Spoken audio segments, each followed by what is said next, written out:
One game that lives in my head constantly is Final Fantasy XII. And when I was 13, I bought the game for the first time, just like this, a steel edition, steel cover edition. And it was my second Final Fantasy game. My first was Final Fantasy X for PlayStation 2, and then this came out a couple years later after that. And didn't beat either of them, just got to the middle, enjoyed it enough that for my young preteen mind got far enough. But I replayed it, and I played the Zodiac edition for PlayStation 4 and finally beat it. And then happy to report 20 years later, it is my first Final Fantasy game that I've finished and played from beginning to end.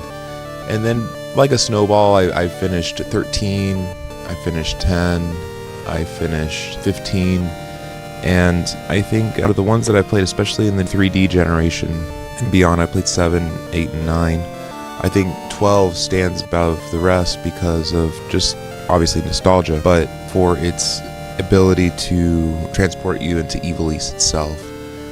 I also played Final Fantasy Tactics Advance, and that was my first exposure to Evil East as well, but this was my second. And just to play in a fully fleshed out world that these designers created really stuck out to me, and has stuck out to me ever since. Specifically, one of the first worlds you go to, one of the first zones or areas you go to is called Giza Plains, and that was a place that was also in Final Fantasy Final Fantasy Tactics Advance. And Giza Plains has this dynamic wet, dry season in the game, and it is a place I return to in my head. So the fact that the paths flood and the ways to go, it turns into a completely different area.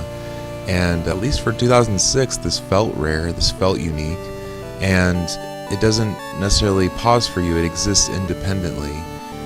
Normally in Final Fantasy games, areas were sort of their own safe bubble because you knew that you could go to it and expect a certain kind of enemy, but each zone had its own personality, that it felt like there was so much to explore. Even though it was on the hardware of the PlayStation 2, it felt ahead of its time because as I played it in 2020 with the Zodiac remaster, it felt like a modern game because it had so much to explore and it felt so big. Additionally, the music was a different hire from Nobuo Uematsu, who composed for the first 10 soundtracks.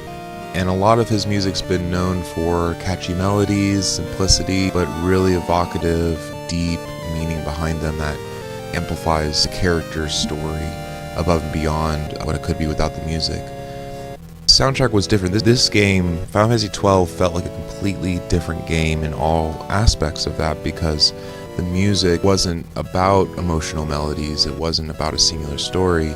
They hired Hitoshi Sakimoto, and one way you could describe his music is just simply orchestral, full symphonic. But even deeper, his music kind of sounds political, it sounds atmospheric, and it has a Star Wars effect. And that was one of the inspirations, was the Star Wars preludes, Star Wars prequels, and that sort of Empire aspect, that full orchestra, that John Williams feel, that every moment highlighted different sections of the orchestra. Some you heard woodwinds, some you heard just strings, but then also incorporating into the orchestra were exotic, non-Western instruments that made it sound global and that made it sound multicultural.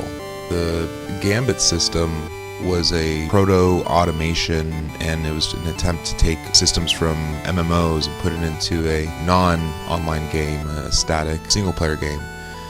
And at that time, it was controversial because it was just so different, and it was a showcase of how Square Enix was trying to think outside the box, but kind of keep the same style of turn-based.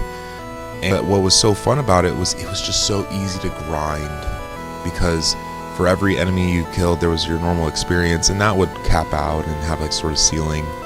But then what didn't have a cap was getting license points. So you could be super stacked and high level and go out to an area like Giza Plains and just one-shot enemies and stack those license points to build up your board. So there's the Gambit system, which is actually the actual fighting system, but then for leveling up your characters in Final Fantasy XII was the license board. And the license board was a way to add on abilities an add-on the ability to carry specific weapons, stronger weapons, heavier weapons, and the game actually allowed players to customize and think for themselves, so to speak, and not just react. And they were allowed to see some people. I'm not a very chess kind of person. I'm not a chess player. I don't like to strategize. I don't like to think ahead of time. I feel like as a creative person, I do like to see different combinations freely. And that's what the license board felt for me, was just this freely available, you can do to your heart's content any sort of customization with your characters, combinations with weapons, classes, abilities, and that's what made it, the license board made it separate from games like Final Fantasy Tactics Advance, or even the original Final Fantasies where you learn abilities and switch classes. But this felt like you could, even within the classes, you could customize to your heart's content and go certain paths. And then the story too was just so other. It included fantasy elements, but if this time, instead of high fantasy medieval elves and dwarves, or a cyberpunk take 6 and 7 and beyond, this was ancient storytelling because it used Roman Empire aesthetics, it felt like, with architecture and how it felt like a real geopolitical world in of itself. There were trade routes, occupied territories, empires competing against each other, and your main character, this was intentionally sort of controversial, was a window character, so to speak, that we looked through the main character to see the story about these other characters.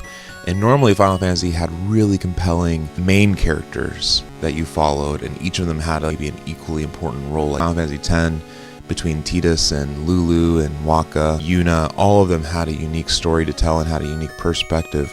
Whereas Final Fantasy XII really was singularly about Ash, Bosch, and Larsa.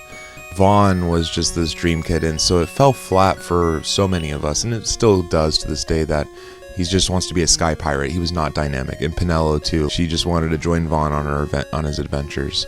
But I think in today's day and age, if you look at through that perspective, it maybe if Vaughn told a more compelling story, like how Thiede does, and how it's listened to my story with Thiede in the beginning of Final Fantasy X, maybe if Vaughn could journal his ideas and consider his perspective and see how it changes him, even if it's in really small ways, that would have changed the whole perspective.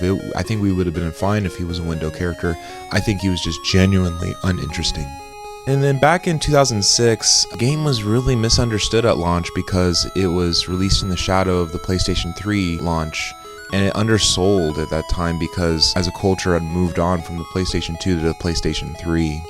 The critic scores were great, but the fan reception was split and not many people wanted to give it a chance, and word got out really quickly. But then fast forward to 2017, the Zodiac remaster really breathed new life and gave it a second life and a new generation to look at and examine at it, especially a post-internet generation. You got to put yourself in our shoes in 2006. We went to game FAQs and static HTML pages, but other than that, no real sense of community, especially if you were 13. It wasn't encouraged, and still should not be encouraged, that you try to seek out other people. But now that as adults, we have access to forums and chats that we can talk about Final Fantasy, and then this format with YouTube that we can talk about video games is wonderful, and I love doing it on my channel. For me, I actually bought the original Final Fantasy XII for the PlayStation in this steel box just for the nostalgia effect. But what happened was my twins were born and I had a lot of time to just change diapers and have no sleep. So I impulse bought on eBay a copy of this for, I think it was like $10. And I think it was worth every penny and beyond that, because not only do I have the steelbook, but I have the DVDs. There's also the original manual. And it's just really fun to relive this and to look through it. There was a bonus disc that had just videos of developer conversations and behind the scenes. And that was really special in 2006 because you could just plop this into your PlayStation 2. You could either play the game or you could just watch the DVD all on one console. And that was really special for a release back then. They certainly don't do this anymore. It feels like everything's all digital and heartless. But to me, I think it's a Final Fantasy that no one really wants to play. And isn't really sought out because it's not as sexy. But I think it's a wonderful one-hit wonder in the Final Fantasy series. I really wish they did more Ivalice Chronicles stuff that's storied around maybe an interconnected world with Ivalice in this realm of Final Fantasy. We had Tactics Advance, we had Tactics, and Tactics recently got re-released that it's kind of motivating some fans to think that, hey, we should have more Ivalice Chronicles games. But overall, I think it's one of the best Final Fantasy games, and in some ways felt like the one that was most true to the series, with a comprehensive world and characters and races and all this stuff. And then not to mention, what brings me back is the feel of it between different scenes and different music. So, thanks for watching.